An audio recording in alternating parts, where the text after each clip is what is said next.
শিবরাত্রির ব্রতকথা। পুরাকালের কথা, তখন কৈলাস পর্বত শিখর ছিল সর্বরত্নে অলঙ্কৃত। ছিল ছায়া সুনিবর, ফুলে ফলে শোভিত বৃক্ষ, লতা ও গুল্ম ঢাকা।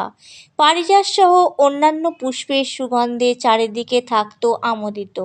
এখানে সেখানে দল বেঁধে নৃত্য করে বেড়াত অপ্সরারা। ধ্বনিত হতো আকাশ গঙ্গা তরঙ্গ নিনাদ। ব্রহ্মর্ষিদের কণ্ঠ থেকে শোনা যেত বেদধ্বনি। এই কৈলাসশেখরে শিব পার্বতী বাস করতেন। গন্ধর্ব, সিন্ধু, চারণ প্রভৃতি তাদের সেবা করত। পরম সুখে ছিলেন শিব পার্বতী। একদা পার্বতী শিবকে প্রশ্ন করলেন, ভগবান, আপনি ধর্ম, অর্থ, মোক্ষ, কাম দাতা।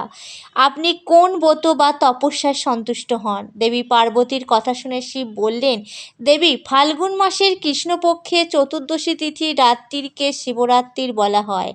এই রাত্রিতে উপবাস করলে আমি অত্যন্ত সন্তুষ্ট হই। স্নান, বস্ত্র, ধূপ, পুষ্প ও অর্চনায় আমি যতটুকু সন্তুষ্ট হই, তার চেয়ে বেশি সন্তুষ্ট হই শিবরাত্রির উপবাসে।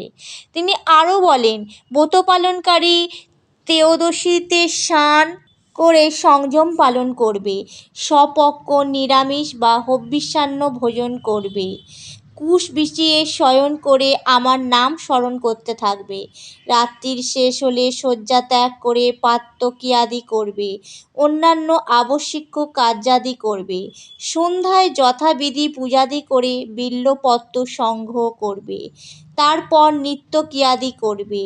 অতঃপর সরোবর, প্রতীকে বা প্রতিমার বিল্বপত্র দিয়ে আমার পুজো করবে।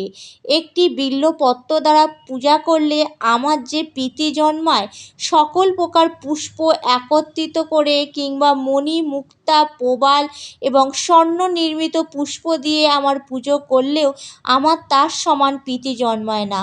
প্রহরে প্রহরে বিশেষভাবে স্নান করিয়ে আমার পুজো করবে। পুষ্প, গন্ধ, ধূপাদি দ্বারা যথাচিত অর্চনা করবে। প্রথম প্রহরে দুগ্ধ, দ্বিতীয় প্রহরে দধি, তৃতীয় প্রহরে ঘৃত এবং চতুর্থ প্রহরে মধু দিয়ে আমাকে স্নান করাবে এবং পূজা করবে। এছাড়া যথাশক্তি নিত্য গীতাদি দ্বারা আমার প্রীতি সম্পাদন করবে। হে দেবী, এই হলো আমার প্রীতিকর ব্রত। এই ব্রত করলে তপস্যা ও যজ্ঞের পুণ্য ফল লাভ হয় এবং 16 কলার দক্ষতা জন্মায়। এই ব্রতের প্রভাবে সিদ্ধি লাভ হয়। অভিলাষী ব্যক্তি সপ্তদ্বীপা পৃথিবীর অধীশ্বরী হয়।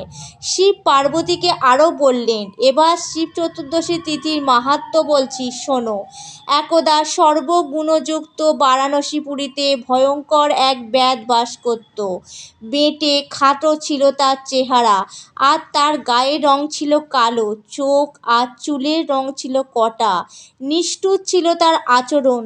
ফাঁদ, জাল, দড়ির ফাঁস এবং প্রাণী হত্যায় নানা রকম হাতিয়ারে পরিপূর্ণ ছিল তার বাড়ি।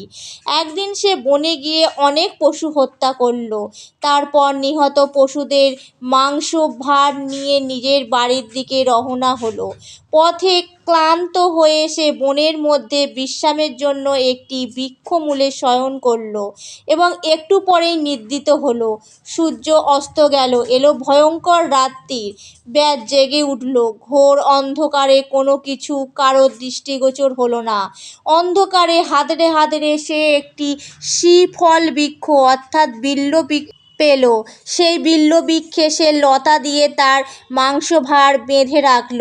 বৃক্ষতলে হিংস্র জন্তুর ভয় আছে, এই ভেবে সে নিজেও ওই বিল্ব বৃক্ষে উঠে পড়ল। শীতে ও ক্ষুধায় তার শরীর কাঁপতে লাগলো। এইভাবে সে শিশিরে ভিজেই জেগে কাটালো সারা রাত।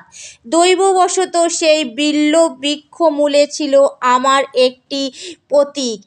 তিথিটি ছিল শিব চতুর্দশী, আর ব্যাধও সেই রাত্রি কাটিয়েছিল উপবাসে।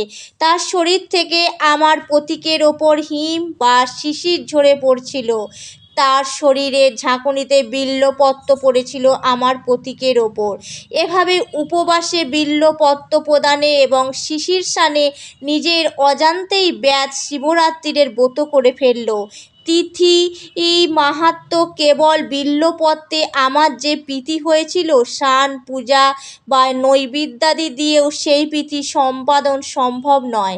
তিথি মাহাত্ম্যে ব্যাধ মহাপুণ্য লাভ করেছিল। পরের দিন উজ্জ্বল প্রভাতে ব্যাধ নিজের বাড়িতে চলে গেল।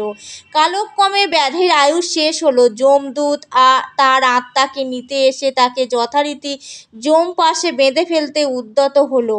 অন্যদিকে আমার প্রেরিত দূত ব্যাধকে শিবলোকে নিয়ে এলো, আর আমার দূতের দ্বারা আহত হয়ে যমদূত যমরাজকে নিয়ে আমার পুরদ্বারে উপস্থিত হলো। দ্বারে শিবের অনুচর নন্দীকে দেখে যম তাকে সব ঘটনা বলল। এই ব্যাধ সারা জীবন ধরে কুকর্ম করেছে, জানালেন যম।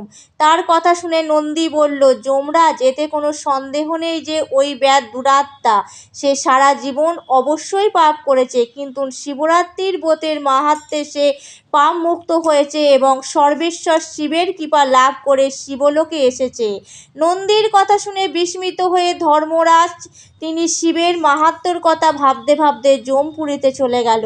শিব পার্বতীকে আরও বললেন, এই হলো শিবরাত্রির ব্রতের মাহাত্ম্য। শিবের কথা শুনে শিবজায়া হিমালয়া কন্যা পার্বতী বিস্মিত হলেন। তিনি শিবরাত্রির ব্রতের মাহাত্ম্য নিকটজনের কাছে বর্ণনা করলেন। তারা আবার তা ভক্তিভরে জানালেন পৃথিবীর বিভিন্ন রাজাকে। এইভাবে শিবরাত্রির ব্রত পৃথিবীতে প্রচলিত হলো। হর হর মহাদেব, জয় শিব শম্ভু।